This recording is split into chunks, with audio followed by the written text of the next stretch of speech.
હું પ્રભુને શું સન્મુખ કરી શકું? વિચાર કર્યો કે આ સ્વરૂપની છબી ઉપર તો મારું તન મન ધન ત્રણે નોછાવર કરી દઉં, તો પણ આ સ્વરૂપના દર્શનનું સુખ એમની કૃપા વિના ના મેળવી શકું. એ પ્રભુ જે સુખ આપે મને આજે આપ્યું છે, આજે આપના દર્શન કરીને લાગે છે કે આ નેત્ર કૃતાર્થ થયા.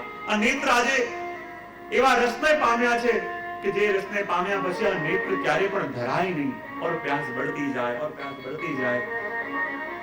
ચતુર્દાસજી આવ્યા શ્રી ગુસાઈજી પાસે. શ્રી ગુસાઈજી કહે, ચતુર્દાસ આવવામાં આટલું મોડું કેમ થયું?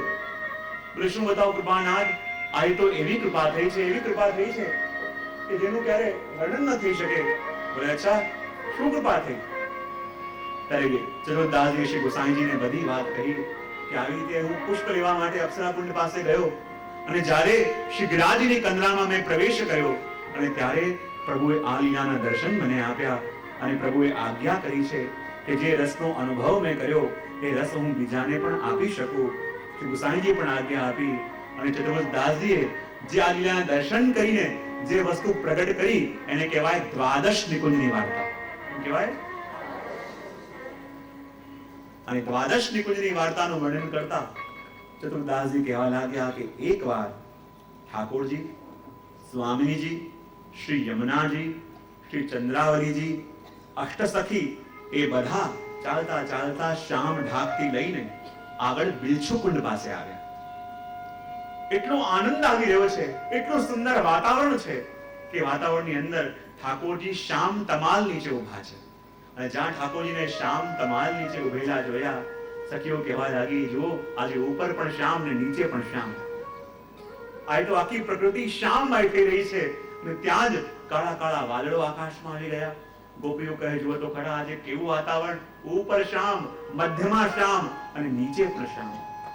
અને જ્યાં આવા દર્શન કર્યા ત્યાં પ્રભુ પણ આજે ખૂબ પ્રસન્ન છે અને પ્રભુએ પ્રસન્ન થઈને કહ્યું સ્વામીજીને, અરે સ્વામીજી જુઓ તો ખરા કેવું સુંદર વાતાવરણ છે.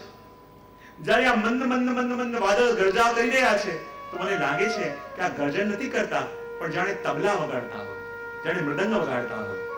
જો જ્યારે આ ધીમે ધીમે હવાની લહેરો આવી રહી છે, મને લાગે છે હવાની લહેર નથી, આ તો કોઈ સારંગીમાં સુર છેડી રહ્યું છે. આજે આખી પ્રકૃતિ સુંદર વાદ્ય વગાડી રહી છે અને પ્રતીક્ષા કરે છે આપના મુક્તિ મધુર સંગીતના. તો હે સ્વામીજી, આજે મારો મનોરથ છે કે આપની સુંદર ગાયને સંભળાવો ને.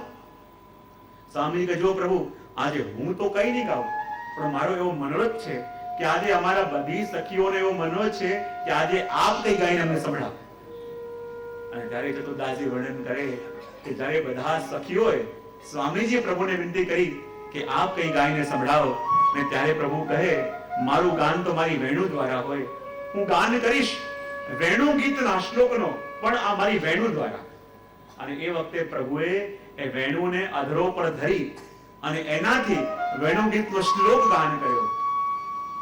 બરહા પીડા બરહા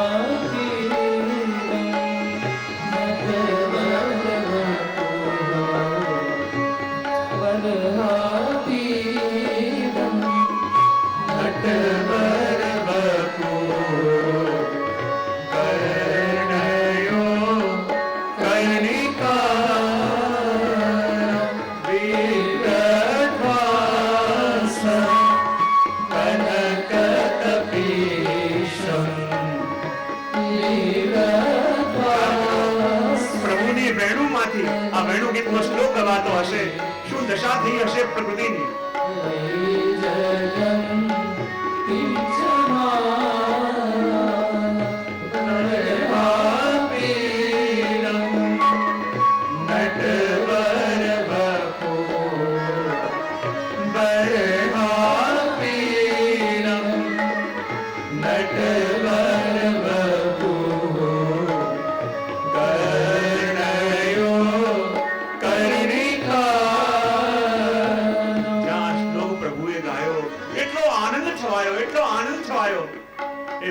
સ્વરે માનો દરેકના હૃદયમાં, દરેકના શરીરમાં પ્રાણ પૂરી દીધા હોય. અને આ સાંભળીને પ્રભુ કહેવા લાગ્યા, અરે સ્વામીજી, હવે મારો મનોરથ છે કે આપ કઈ ગાઓ. ઠાકોરજીએ પોતાની વેણુમાં વેણુ ગીતનો શ્લોક વગાડ્યો અને હવે વિનંતી કરી કે હવે આપે ગાવું પડશે. અને ત્યાં સ્વામીજી આગળ આવ્યા, પણ એકલા નહીં, યમુનાજી ઊભા હતા.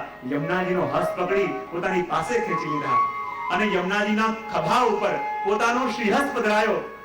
શ્રી યમુનાજીએ પોતાનો શ્રીહસ્ત સ્વામીજીની કટીમાં પધરાયો અને બંને મળી એક સ્વરમાં બંને પ્રભુને રીઝવવા માટે યુગલ ગીતનો શ્લોક આવ્યો અને બંને કહેવા લાગી,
સ્વામીજી એટલે પ્રભુની આહ્લાદની શક્તિ, શ્રી યમુનાજી એટલે પ્રભુની કૃપા શક્તિ.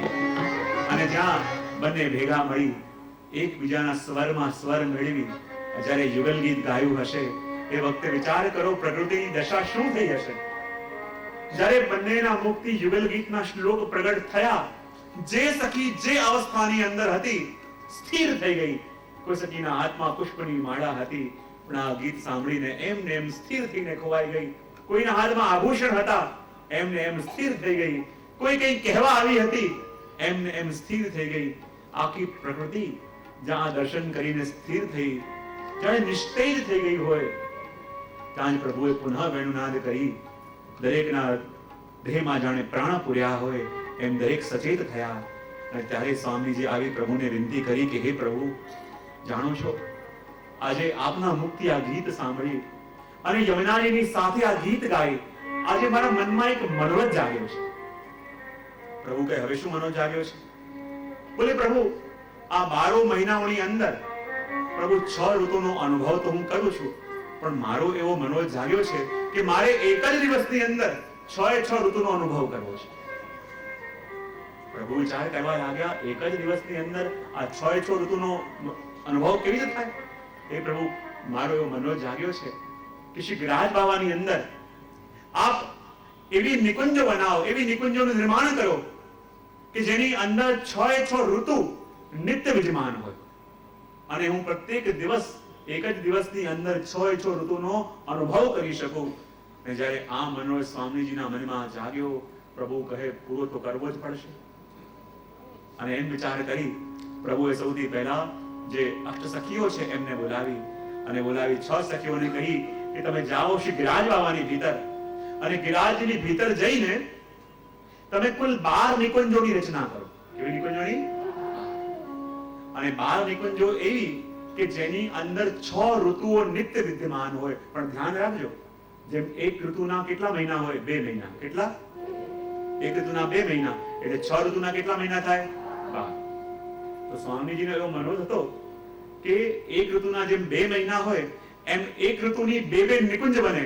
એક નિકુંજ રત્નોથી જડેલી અને બીજી નિકુંજ પુષ્પોથી જડેલી. અને એવી રીતે જ્યારે સ્વામીજીએ આજ્ઞા કરી, ઠાકોરજીએ સખીઓને મોકલી. બધી સખીઓ આવી અને સખીઓ આવીને શ્રી ગિરિરાજ બાવાને વિનંતી કરી. ગિરિરાજ બાવા તો પ્રસન્ન થયા કે જો મારા સ્વામીના સ્તુતિનો વિચાર આજે મને લાભ મળ્યો. 12 વર્ષના બાળકનું રૂપ લઈ સખીઓ સાથે પધાર્યા અને પોતાના હાથે એ સખીઓથી મળીને આપે એક એક ઋતુની 2 નિકુંજ સિદ્ધ કરી, જેમાં એક તો રત્નોથી જડેલી અને બીજી પુષ્પોથી જડેલી. અને એક એક ઋતુ પછી કહેવાય 36 પ્રકારના રાગોને બોલાવ્યા. અને 36 પ્રકારના રાગોને બોલાવી આજ્ઞા કરી કે એક એક નિકુંજની અંદર 6 રાગો જાઓ અને ત્યાં જઈ પ્રભુને રીઝવવાની સેવા કરો. અને 6 રાગો એ સખીઓના રૂપ લઈને એક એક નિકુંજમાં પ્રવેશ કરીને ગયા કે જ્યાં પ્રભુને રીઝવવાની સેવા એ કરવાના છે. દરેક નિકુંજોની અંદર 6 પ્રકારના પુષ્પો ખીલે છે. એમ દરેક પ્રકારની વાત કરી અને એ સખીઓએ જઈને શ્રી ગિરિરાજજીની સહાયતાથી એ નિકુંજ સિદ્ધ કરી. એમાં સૌથી પહેલી નિકુંજ બની વસંતની નિકુંજ. કઈની? અને વસંતની નિકુંજ છે સ્વામિનીજીના ભાવની. કોના ભાવની? હા. અને આખી નિકુંજ કેવી છે? પુખરાજથી જડેલી. કેવી? અને એનો વિસ્તાર કયો? ચરણ ઘાટીથી લઈને દંડવતી શિલાનો વિસ્તાર એ સ્વામિનીજીની નિકુંજ. અને એની અંદર આ પુખરાજથી જડેલી નિકુંજ છે. પછી આગળ નિકુંજ આવી એ છે ગ્રીષ્મ ઋતુની નિકુંજ. કઈ? અને એ નિકુંજ છે લલિતાજીની. કોની? અને કહેવાય એ કેવી છે તો કહેવાય પન્નાથી જડેલી. લીલા પન્નાથી જડેલી નિકુંજ. આગળ પધાર્યા એ છે દંડવતી શિલાથી લઈ માનસી ગંગા સુધી. અને આગળ જેવા પધાર્યા ત્યાં